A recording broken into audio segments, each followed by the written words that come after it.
It's time for another episode of the Cultural Hall, and honored to welcome back to the Cultural Hall Taylor Petrey. If you want to know more about him, we do far more background and getting to know him in episode 409. That's how long ago that was. 409, he wrote the book Tabernacles of Clay. We also chat a lot about sexuality within the church. So if that's something that you might be interested in, check it out. It's episode 409. It's in the past, and that's not what we're talking about today. Welcome, Taylor. Welcome. Oh, yeah. Well, I'm glad to be here. Thanks for welcoming me. Well, and I appreciate you welcoming me for sure. We're going to talk about the Bible, and we've had a few of these discussions recently. In the not so distant past, we had Thomas Wayment talking about his New Testament translation of the Bible, but that's not what this is. This book that you have co-authored, co-edited with some other folks, called The Bible and the Latter-day Saint Tradition. It's not a reworking of the Bible. Tell me what it is. Well, Tom Wayment is a contributor to the volume, and so very proud to have him in there. Myself and my two other co-editors, Corey Crawford and Eric Eliason, all have kind of different training in biblical studies. So you mentioned that my other book is on gender and sexuality in the church, but my actual doctoral training and the area that I teach in as a professor is actually in biblical studies. And I became interested in the intersection between biblical studies and the Latter-day Saint tradition in grad school. Obviously, I had a lot of questions as I was studying the Bible. And turns out that Corey Crawford was also in graduate school with me. He was studying the Old Testament or Hebrew Bible, and I was studying the New Testament. And we started having a lot of conversations and came to know Eric Eliason along the way and realized that we were really a part of a broader network of Latter-day Saint scholars who were sort of coming of age at that time period, who were getting training in graduate schools in biblical studies at a scale and to a degree that earlier generations really hadn't matched. There had been Latter-day Saints who had gone off to study the Bible for 100 years or so. Mhm. We tell that story in the book. But the field itself was changing, and Latter-day Saints were approaching the text with a new set of questions. And we decided we really needed to kind of make our mark on the current conversation and sort of say, here's where this generation is at. So this book is really kind of a landmark book of bringing together all of the great scholars of our generation to talk about their expertise in biblical studies and what that has to do with and how it intersects with the Latter-day Saint tradition. Do you feel like there's a disregard for the Bible because of the Articles of Faith? We're like, as far as it's translated correctly. But really, guys, focus on the Book of Mormon. That is the keystone. That is the differentiating factor. Bible, good. Book of Mormon, great. Do you feel like we've done that? Yes. And, we have a lot of history essays here that talk about the relationship that Latter-day Saints have had toward the Bible. In a way, this goes all the way back, as you mentioned, to Joseph Smith, to Brigham Young, who were negotiating a relationship to the Bible a little bit differently than many of their Protestant contemporaries. Their Protestant contemporaries were sort of locked in a battle over what does the Bible mean, and wrestling with the contradictions and tensions within the Bible. And Latter-day Saints, like Joseph Smith and Brigham Young, early Latter-day Saints, were really thought that maybe there's another source of authority here. The Book of Mormon, as you mentioned, Mhm. prophets as another source of authority. And so Latter-day Saints have had this kind of ambivalent relationship to the text where it's both accepted as an authority and is sometimes superseded by contemporary scripture and modern revelation, and is sometimes disregarded altogether as well. And so we've had this kind of this sort of long conversation and the way that then scholars enter into this conversation at a later stage with the rise of a new set of critiques and criticisms of the Bible, I think adds another layer of complication to those stories. But as you noted, in the modern period, there really is a turn to the Book of Mormon, starting with Spencer W. Kimball. Mhm. And it's funny because as I was looking back at this earlier stage here, and Ezra Taft Benson, I should say, as I was looking back at the earlier stage, I found Latter-day Saint scholars who were complaining that, man, we just really don't pay attention to the Bible anymore. in the 1960s. Hmm. Hmm. So we've been sort of lamenting the fact that that as a people we don't pay attention to the Bible as much. Of course, if those people in the 1960s looked at what the curriculum looked like today, they would be appalled. And we look back at the curriculum they had on the Bible in the 1960s as much better, much more in depth than anything that the church puts out today. So we have, I think, seen a little bit of a retreat from the Bible as in general as a people, Mhm. in terms of the depth of attention that we give it relative to what we've done in the past, at least. Do you feel like there's a disadvantage or like a judgment on when we talk about scholars, particularly members of the Church of Jesus Christ of Latter-day Saints, scholars who study the Bible, that because of our attitude towards additional scripture, that there are those that study the Bible who are like, you don't even have table stakes. If you believe that there's something beyond this particular book, no thanks, you're not invited. Yeah, I think one way of kind of looking at the value that the church as an institution tends to put on biblical scholarship is to compare the church's scripture department that they have in Salt Lake with the church history department that they have in Salt Lake. One is full of amazing scholars who are trained as historians, who have amazing publications, who really know their craft of 19th and 20th century history.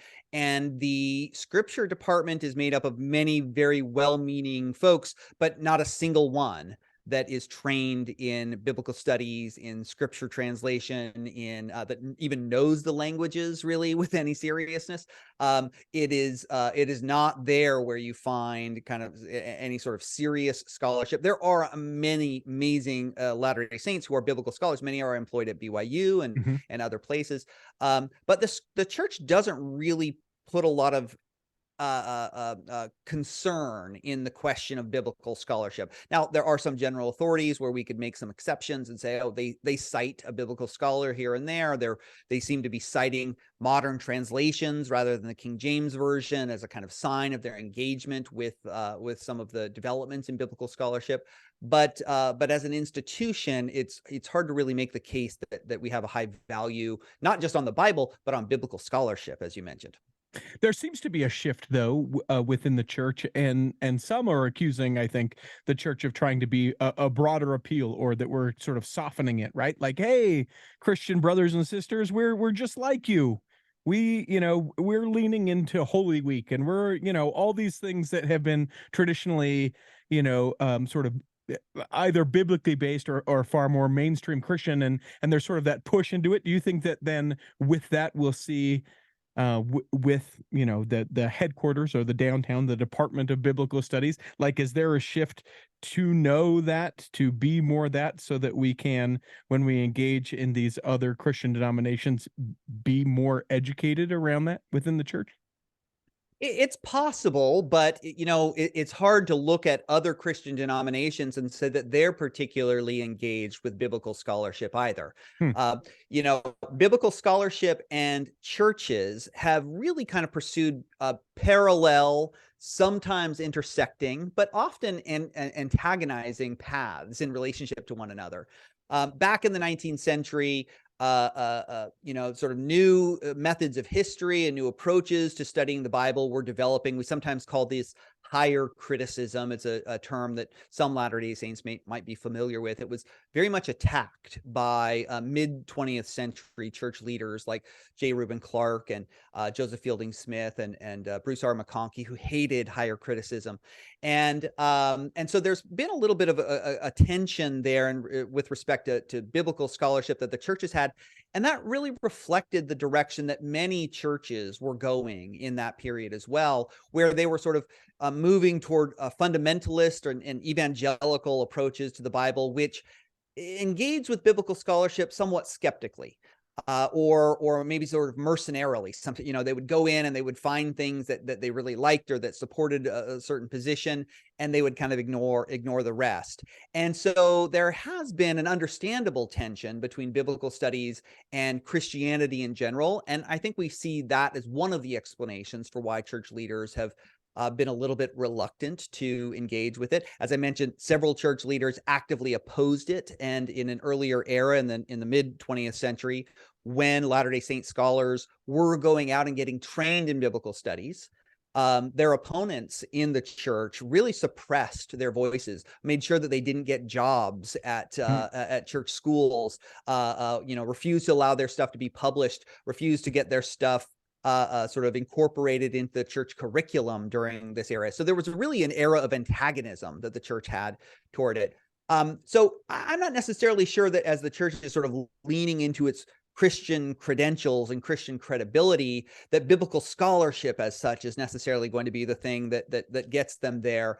In a way, it is a sort of similar issue that the church was dealing with in an earlier period with respect to its own history, Right. and where it was a little bit scared of engaging with the sort of professional study of its own history, and tried to suppress it in some cases as well, and then eventually turned a corner and said, no, we need to face these issues head on, and moved in a direction toward transparency and so on. And so some of my colleagues who are authors of this book think that we might be headed in that direction with respect to biblical scholarship, as well as Latter-day Saints start to be exposed more to the study of the Bible and realize that some of the simplistic narratives that might have existed don't really hold up so much anymore. We might be facing a new era where the church will need to engage with biblical scholarship as a matter of it for its own survival, really, to sort of rework its own narratives, its own stories in light of sort of better history around the ancient world.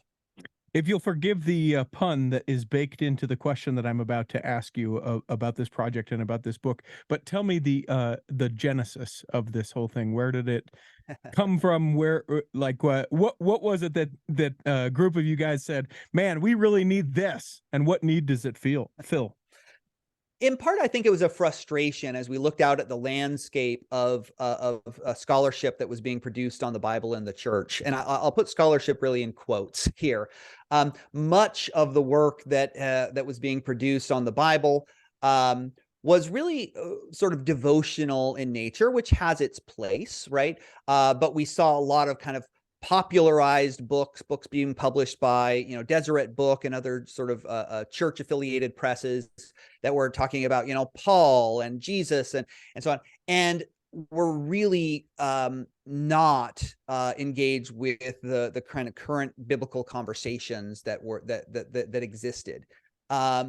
And really, there hadn't been a serious book that dealt with Latter-day Saints and the Bible since 1980, or the early 1980s. Philip Barlow, one of the other contributors of this book, a graduate of Harvard Divinity School, writes this important book that kind of lays out the history of how Latter-day Saints have engaged with the Bible.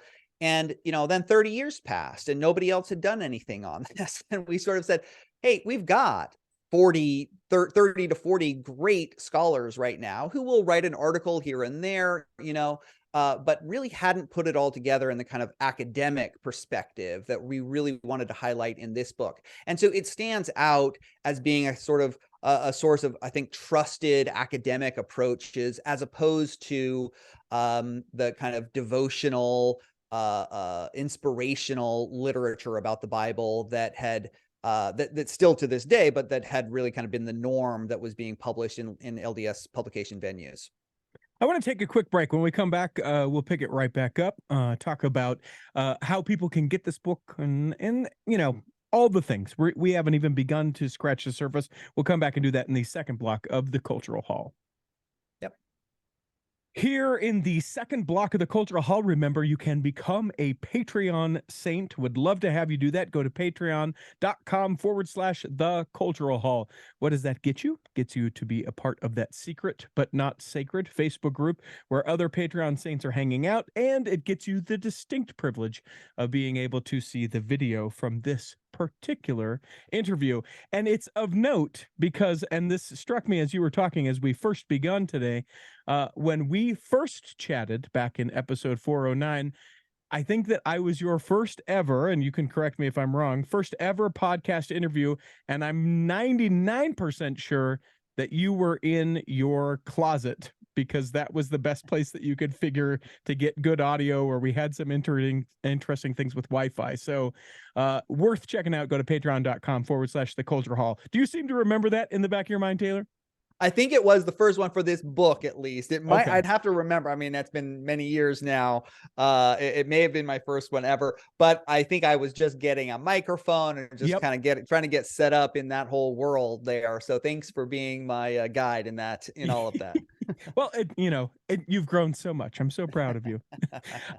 So I have to wonder this, and when we talk about the Bible, to me, and I know to a lot of other people, like when we say the Bible, like there is such a difference between Old Testament and New Testament, and it seems like, and watch out for either blasphemy or heresy or whatever it would be defined. But it seems to me a growing number of people that I have the conversation with sort of put Old Testament in this, it's like a book of great stories that can teach us great lessons.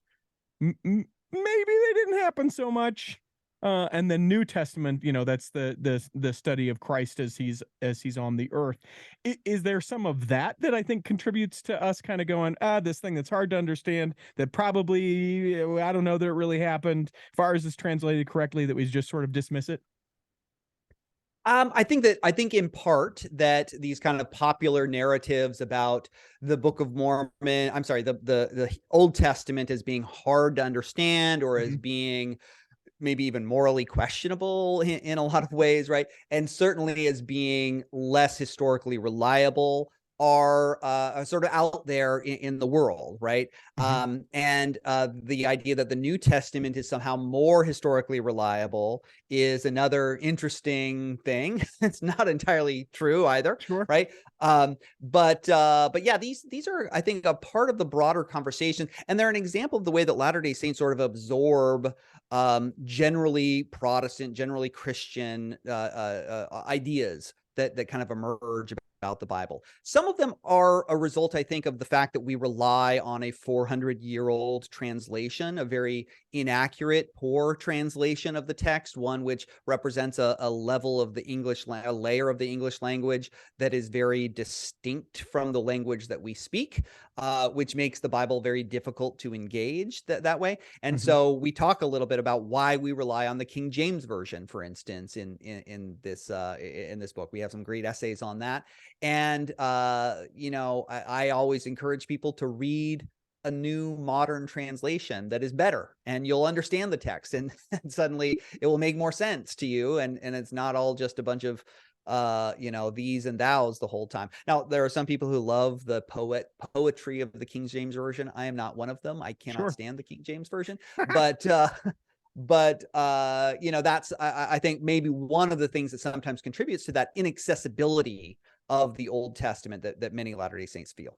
It's so interesting to me when you consider the where we've come to where we are, because I really feel like there was this sort of dogmatic way of, it is King James Version. You are looking at something else. How could you? That is not what God would want you to do. Almost that, heavy-handed. And then when we get the most recent, sort of rework of the general handbook, where it's like, yeah, I mean, other translations, they're fine. And then, having conversations with people like Thomas Wayman, who says, you know what, when it's translated into other languages, it's modernized for these individuals in a way that in English we adhere to the King James Version and do us this tremendous disservice. When I think about it, and really stop and sort of consider a God who would want me to understand, the whole discussion of like what translation I should be using just sort of disappears. But that 30 years ago would have been like, whoa, Mr. and Mrs. Stedman, brother and sister Stedman, your son has wandered. Like, where are you going to reel him in? Are we going to bring him back? Is it just a maturing? Is it a globalization of the word? What is leaning to that being so, I mean, really earth shifting in the Bible? Well, I think this goes back to the 1950s. And, we talked about some of those mid 20th century figures like Joseph Fielding Smith and Bruce R. McConkie. But J. Reuben Clark is in the mix there. And he's one of those that not only hates higher criticism and biblical scholarship. But he really goes after the King James version as being the only authorized version for the church. He writes a book, Why the King James Version, where he disputes the reliability of other modern translations that were kind of emerging and becoming popularized in the middle of the 20th century.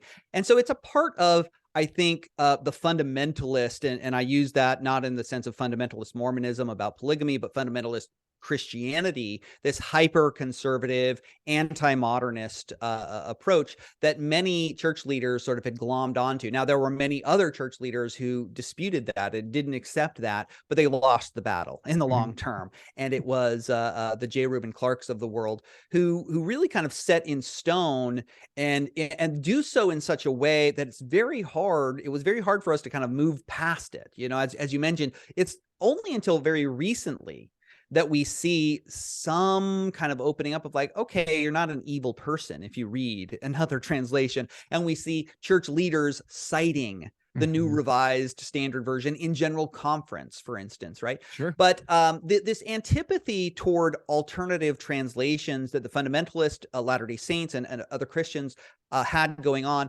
was that the new and modern translations were challenging some of the older theology that had sort of arisen out of the King James Version.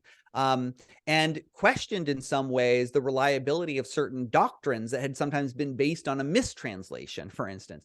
And so there was some hesitation around church leaders sort of wanting to open up and say, oh, well, maybe our entire theology based on that reading of that one word, justification, or things along these lines that doesn't really hold up in modern translations. Maybe we should just rethink the theology rather than enforce some mistranslation there. So I think that's part of it, is this weird history where the church kind of gets caught up in these other kind of Christian battles that were going on about translations, and Latter-day Saints kind of pick a side there.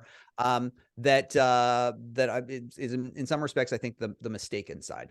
But I think that people are hesitant towards change about that, because you mentioned that the interpretation or New Revised then creates a different theology, and then people are like, what is this church? This isn't the church that I belong to. We're changing. We're adapting to, the doctrine doesn't change. It's it's living, but it's not living like changing. It's continue, that it becomes sort of a dissonance. How can people embrace both where we're at and where we've been as we look to the future? Well, I think that the church is always changing. There is no sort of static, and one of the things that we try to go into in the book, there is no static way or single way that Latter-day Saints have approached this, the Bible, and that our tradition has always been open to kind of change and adaptation, even when it's becoming more conservative. It turns out that when it's becoming more conservative, it's doing so often in reaction to other things that are happening around it as well, right? The mid 20th century biblical fundamentalism of church leaders looked very different from the biblical readings that Brigham Young was giving, where he was totally saying, some of the Bible is wicked and some of the Bible is written by Satan, and, had a much more critical perspective in relationship to the Bible than his successors later on, right? So we're always in a conversation around these things. And I think that being open to the fact that the tradition itself is always in a sort of development is also part of what the tradition of continuing revelation, of a kind of continual adaptation that is built into our theology is made for. A quick just aside, you mentioned that there are different sort of versions or translations that you like. Just very quickly, which one do you prefer as you study the Bible? What's your Petrey preferred translation? Well, if I'm doing academic work, I go to the Greek or the Hebrew, so that's what I happen to know those languages well enough that I can work in them as original sources. But for people who don't know those languages, the Bible that I teach with in an academic context is the New Revised Standard Version. And I recommend an annotated one with notes. So the Oxford annotated New Revised Standard Version is sort of the gold standard. The HarperCollins New Revised Standard Version is also an annotated Bible that has excellent footnotes and explanations in it. As well. And so that one's also a great source. The New International Version is popular among evangelicals. And so some Latter-day Saints have found that they resonate with that translation a little bit, though it's interesting because there are some aspects of the New International Version that are translated specifically to discredit Mormon theology, at least in my reading of it. Okay. How they understand baptisms for the dead in 1 Corinthians 15 seems to be written, mistranslates it in such a way in order to discredit Latter-day Saints. So I'm a little skeptical of the NIV myself, but I also suggest that people read Jewish translations of the Old Testament. At least the Jewish Publication Society has an excellent Jewish study Bible that again is very scholarly, well done, but will also give you a kind of different take. And when I've recommended that to people, they've come back to thank me and say, wow, that was really fascinating. So that's another one that I would take a look at. Anecdotally, I think it's so funny how we're just kind of afraid to do those things. And even the suggestion to some people as they're listening to this, they're like, whoa, I don't know that I'm going to do that. But the older that I get, like the more that I just appreciate a lot of different perspectives and being able to be like, yeah, okay, so I read that.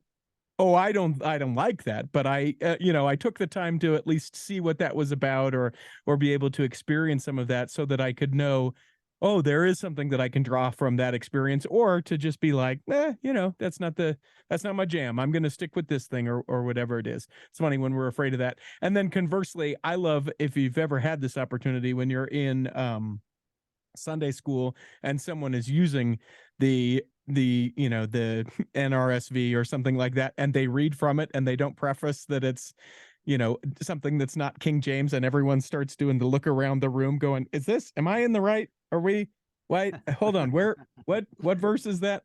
It's just something that makes me sort of smile as we kind of evolve as far as all that stuff goes. So it's a collection of various essays, am I understanding this? Yeah, so this is the specific academic genres. We call this an edited volume, and what that means is that we solicited essays from experts, scholarly experts, on a variety of different topics. I think we have over 30 essays, and we broke it down into 5 different sections or categories of essays.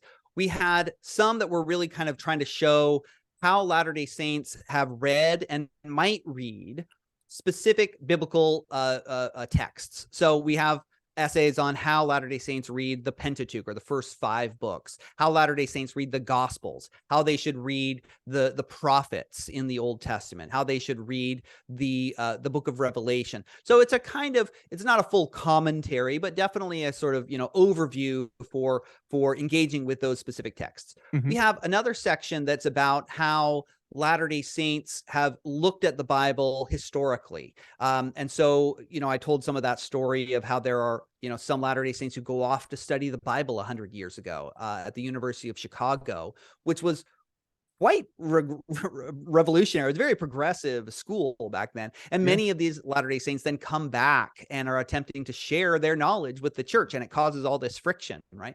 So we tell that story in various waves. There's another wave in the 1970s, and then my wave in the 1990s and early 2000s of Latter-day Saints who are going off to study the Bible, and telling a little bit of that story.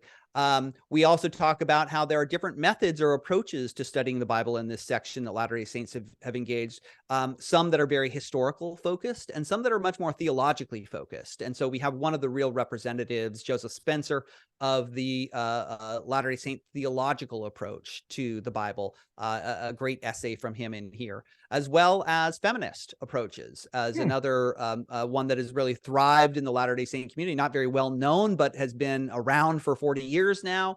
And we have somebody sort of sum up and contextualize Latter-day Saint feminist approaches in that broader context. We have other sections that lay out how Latter-day Saint scripture, like the Pearl of Great Price and the Book of Mormon, are related to the Bible, how they're sort of using the Bible and reusing the Bible in various ways. So again, there sort of is a treasure trove of almost everything, not everything that we wanted, but almost everything that we could get at least that we had experts in the tradition that could help to contextualize some of these things. Kind of going back to a question I have earlier, and I just would appreciate sort of your perspective on it. If you took, for instance, maybe that the Old Testament, like, is just maybe stories, maybe parables, maybe lessons to be taught. Do you think that there, or we can assign that to the Book of Mormon or whatever, right? D- do you think that there is still value, even if those aren't like historical, this happened sort of documents? Well, so I will say that not all Latter-day Saint scholars and not all scholars in general necessarily have the same view about what is historical and what isn't. Uh-huh. I think there are some generally accepted things, like that the first 11 books of Genesis tend to be received relatively skeptically as historical accounts. Hmm. Other people might take that all the way up to Moses, some even up through the kings of Israel as being somewhat fictional, right? So there isn't really a clear line about, well, what's historical and what's not, that everybody agrees on Hmm. necessarily. Some people read the evidence a little bit differently than others. And so I'll allow that various scholars in our volume even might take different positions Sure. on some of those things. But I think that the question of the historical reliability and the value, as you say, of these texts does need to be separated. And I think it's separated both because we don't always mediate the meaning of the way that we've used this text based on historical reliability. Whether or not Adam and Eve existed is not really relevant to the question of, like, well, what does the story mean for us today? Sure. And if one person says they existed and one person says that they didn't, it doesn't change the answer to the question of, well, what does it mean for us today? Hmm. And so I think that many of the scholars in our volume might take that approach to the text, that questioning the historical reliability of any particular parable or any particular miracle of Jesus, for instance, doesn't discount that the text still has value and meaning for us, because history and value are separate things. In the same way that lots of bad things have happened in history, that doesn't affect whether or not they're meaningful or not. We might Hmm. study them for lots of different reasons, or draw lessons from them for lots of different reasons. Even though they're historical, it doesn't give it inherent value, right? And so I think that that's probably the best way to approach it. And the theological approaches that we outline are really quite critical of the idea that history is the most important thing, and the most important way to study texts. And so, as I said, some of the essays in this volume kind of try to lay out that perspective of why history maybe shouldn't even matter at all. I think that's a generous place, especially when we talk about things like the historicity of the Book of Mormon specifically, right? A lot of people that will come at that book of scripture. Oh, horses! There's horses! I can't believe that you would say that there's horses or iron or any of those kind of things. And I think that it allows a place to be able to say, oh, this is so very valuable to me, and whether or not there was a horse or not doesn't matter. Again, I don't want to take the position representing all of the authors in Sure. the volume here. Some might think there is great value in whether or not there were horses. It's not, I don't think, the most relevant question that many people might have. Now, I will say that as a tradition, we have often tied, again, coming out of this more conservative and fundamentalist approach to the Bible, as churches were splitting from the scholars, or scholars were splitting from the churches on these issues, when the scholars started saying, wait a second, you guys, these things can't be historically supported. There wasn't an Exodus, or, this, you can't reconcile this part of the Gospels and so on. And churches started to freak out and said, no, it definitely happened that way. And so Mhm. there was this tradition, and our church is definitely a part of it, of leaning into history as somehow being validating of the value of this text, right? And I think as the century has passed, the last 100 years have passed, people are probably a little bit more open to being critical of that position, in part because the historical issues have gotten a little bit even more clear than they were 100 years ago. Again, not everybody agrees on every last little thing here, but it's much harder even today than it was 100 years ago to uphold the historicity of everything that happens or that's described in the text. And so you really sort of have to accept that position that that history and value and meaning can't be just simultaneous, can't be the same thing. The greater relevance of that for the Book of Mormon, I think, is a larger open question there. Mhm. But as other Christians kind of navigated this and came to this comfortable conclusion that the Bible doesn't need to be completely 100%. Many Christians did. Others still reject this, but the Bible doesn't need to be 100% accurate. It might be a model that Latter-day Saints adopt as well with respect to not just the Book of Mormon, but other modern scriptures. Do you think that that's where there's still a lot of contention that lies? Is there still just people, this is literal, this is figurative, this is, and that maybe God's like, I think maybe you're missing the point. Well, I don't know what God's doing Yeah. about And it. I refuse to speak for him. Not that he asked, or not that I would ever, supposed to do so. But I just wonder sometimes, like, are we really getting caught up in the most important of things? And even as I ask you the question, like, I know that you need to make sure that you represent you and only you, and maybe how you feel today, which was different than you of 5 years ago, and maybe different of how you are from 5 years from now. And I almost think that it's sort of, you know not so much the point. Yeah. Yeah. I think that the sort of, so, I don't really like literal versus figurative as Mhm. the way of describing the two camps here, right? Everybody is a little bit literal and everybody is a little bit figurative, and there's no like one side versus the other.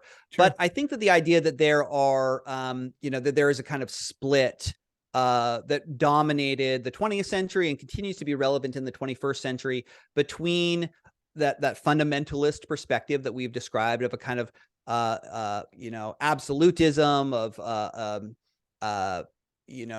there's a bunch of sort of key theological words that are all escaping me right now here, of inerrancy of the text, right?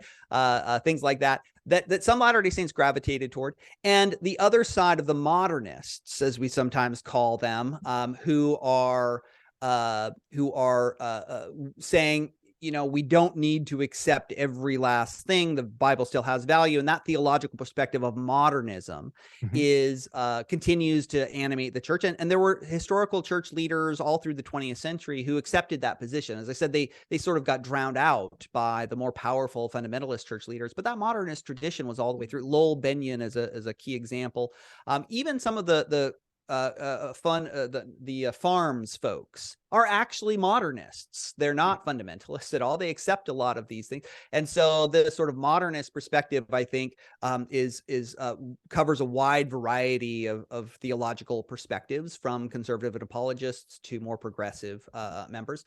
But even that doesn't really fully capture the full landscape of how Latter-day Saints have approached this text and what the battlegrounds are. So I mentioned feminism as being one of those things, which doesn't really rest on so much the question of literalness and historicity and so on, but really about the values of power and hierarchy and patriarchy, and how, whether we should be critical or accepting of those values as they're represented in the text. So what happens in the second half of the 20th century, and I think we're still living in this era in the early 21st century, is that the conversations about the Bible just get so much more complicated. And it's why we need 30 authors to tell the story, even just a fraction of the story, because it really just proliferates in so many new and exciting ways. And we want to make sure that our readers are exposed to that wide variety of perspectives.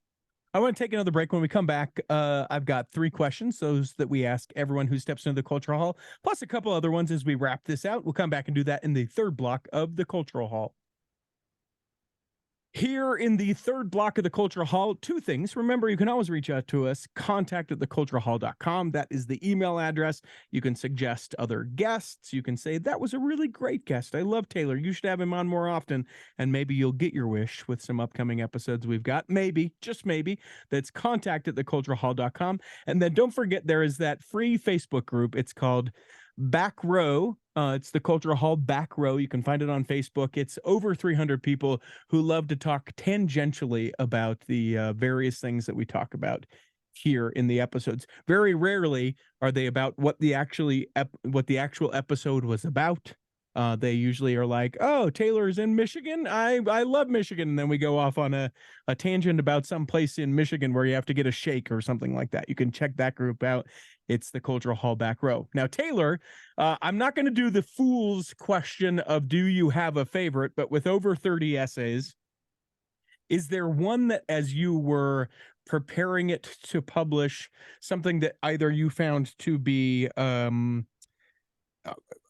groundbreaking, something that you felt to be very different to how you had looked at something before, something that for someone like yourself who studies this went, oh, okay, here's the thing I had never considered. And I know you think that about all of them, but I'm asking you to highlight one or two of them, perhaps. Oh, some of them are really kind of treading familiar ground, at least familiar ground to me, and so I'm very much valued the fact that they were sort of expert summaries of where the conversation was. And some of them were really breaking brand new ground, again, I won't go through all of them that I'm looking at the list right now. And I love pretty much every single essay in this. I'm very, very proud of them, but I'll say one that is close to my heart. And it's Jason Combs' historical criticism of the Bible among Latter-day Saints. And it's in part because it tells that history of some of the history that I've been summarizing here of the conflicts between church leaders who really were out to get the higher critics and trying to suppress it, and some of the higher critics who were going out to graduate school and fighting back. And part of the reason why that essay is means so much to me is because that was my own story of going off to study the Bible in an academic context, being the only Latter-day Saint in my program and in the New Testament there, not really having very many, or if any, mentors that were Latter-day Saints that I felt that I could go to. And so I've sort of felt off on my own, as I can imagine some of these early scholars were going out themselves and shipping off to Chicago from their small towns in Utah and studying the Bible, and all of a sudden realizing like, oh, everything I thought I knew is way more complicated than that, and so, sort of being trained as a historical critic in my own tradition, my own scholarship, that essay I think really stands out for me. Tell me who Jason is. I don't know that name strikes familiar to me. No offense, Jason, as you listen to this, you are great. Maybe we'll have you in the hall in the future, but tell me, who is Jason? Jason is a professor of ancient scripture at Brigham Young University now. Okay. He was a master's student at Yale Divinity School, and then got a second master's in classics at Columbia before going on to get his PhD in New Testament with Bart Ehrman, one of the great scholars of the Bible and the New Testament today, at the University of North Carolina, Chapel Hill.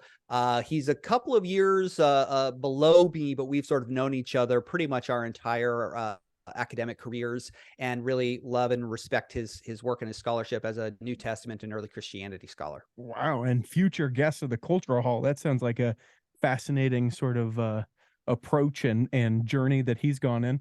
Okay, we're to the three questions that we ask everyone who steps into the Cultural Hall. I will ask those of you now. The first question is do you have a calling, sir? And if so, what is it? I do. I'm currently the gospel principles teacher. Now, gospel principles doesn't technically exist anymore, but our ward decided that we sort of carved out a simplified a gospel doctrine class with the Come Follow Me curriculum that we do for some of the members who are new and investigating. And so I have the great privilege of teaching that class. I think that that is maybe the best class. I'm sad that we sort of as a church as a whole sort of let go of the gospel principles, but just the simple doctrines and being able to teach it. Are you ever knowing that you know about the Bible and sort of that it's your, you know, your passion and your life's work to go into those things? Do you find yourself having to pump brakes a lot to be like, hold on, we're just faith today. We're not, you know, the, you know, Trinity of faith and the you know, going into the deep thing. Do you find yourself having to do that? I feel like I know my audience well in that class, and at least I hope that I pull it off well of knowing just how to pitch it without having to either pump the brakes on myself or on them, and we have a good time. If you could pick a calling for yourself, either one that exists or make one up, what would you pick? Oh man, I think I have pretty much the best calling that there is. So I love teaching. Obviously, I do it professionally. So anything in the gospel doctrine world and the teaching world, I'd be happy to do that. I've had lots of different callings in the past, but those tend to be my favorite. I'm not going to ask you the final question yet because I have another one adjacent to this project that you have done. Which, by the way, if people want to purchase it, there will be a link in the show notes. It's the Bible and the Latter-day Saint tradition. You can be able to purchase that paperback. I'm looking at says that it's like $45, so it's a fairly healthy, hefty, you know, great book people can get their hands on. Is there a project adjacent to this that you feel like either you or someone like yourself should engage in to help, you know, the Latter-day Saint folk with the Bible? Is there something that we're missing that needs to be made? I think that, I point out, I think some of the things where I would like to see our scholarship on the Bible mature a little bit Mhm. more in the tradition, at least relative to others.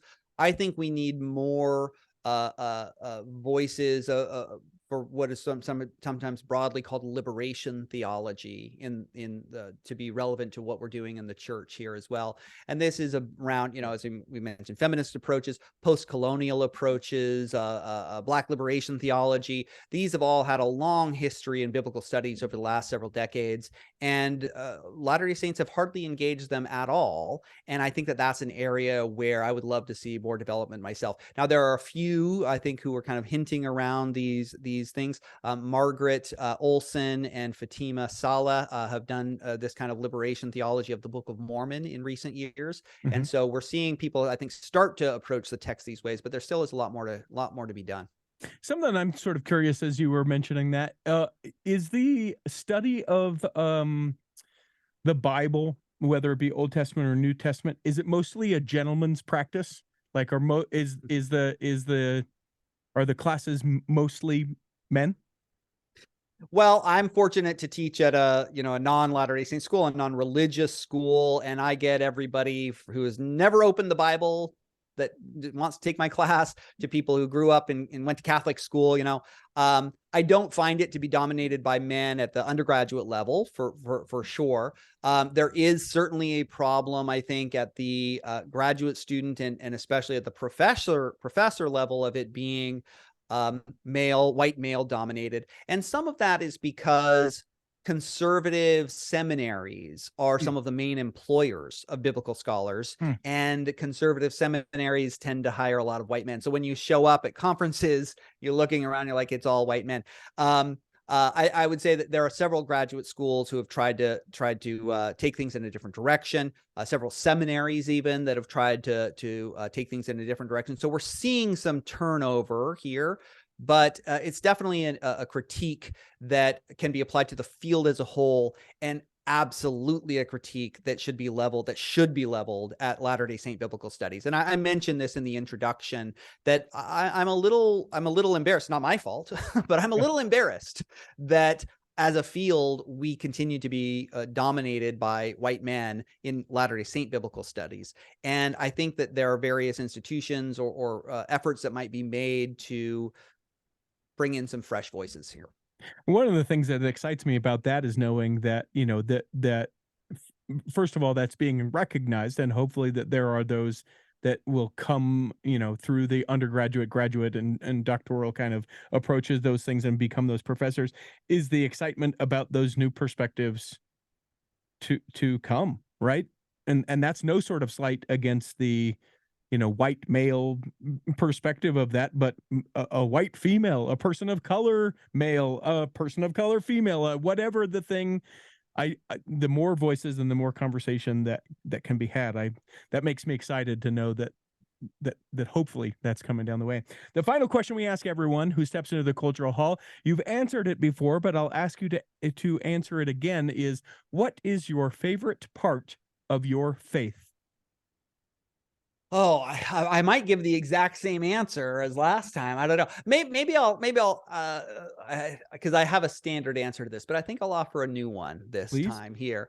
I love the idea that the glory of God is intelligence. I love that we have a by study and by faith a sort of a doctrine here, right? That that we encourage people to ask hard questions, and I say that knowing full well that that is not many people's experience, and that many people do find themselves in conflict. And I fully admit that I have often found myself in a kind of intellectual conflict there. At the same time, I recognize that my own impulse to study, my own impulse to care about these questions, to want to understand the history, to want to understand our scriptural texts, to want to understand some of the most complex issues of our time through the lens that Latter-day Saint tradition offers us, has really been a very rewarding element of my faith, of my career. And to know the answers that I come up with are not always ones that other people like, Mm-hmm.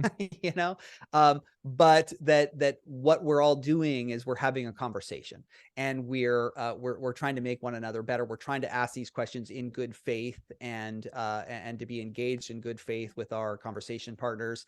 And I guess I just really value that, again, a book like this, that we can bring 30 plus people together to have that conversation where we don't all agree on everything, but that we can engage respectfully and in a learned way to discuss the things that are really important to us.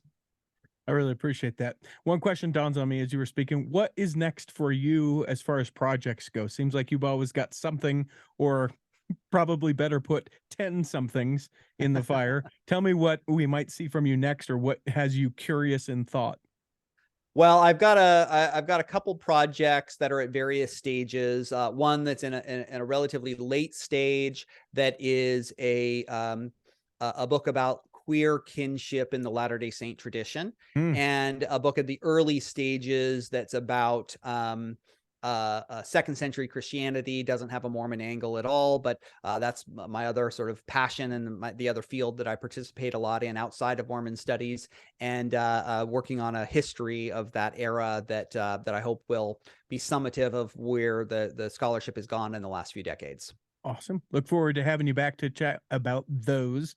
We hope that this episode has nourished and strengthened your body, that if you're not healthy enough to listen this week, that you will be healthy enough to listen next week, and that when the time comes, you will be able to travel home in safety. In the meantime, we'll be saving a seat for you on the back row of the Cultural Hall.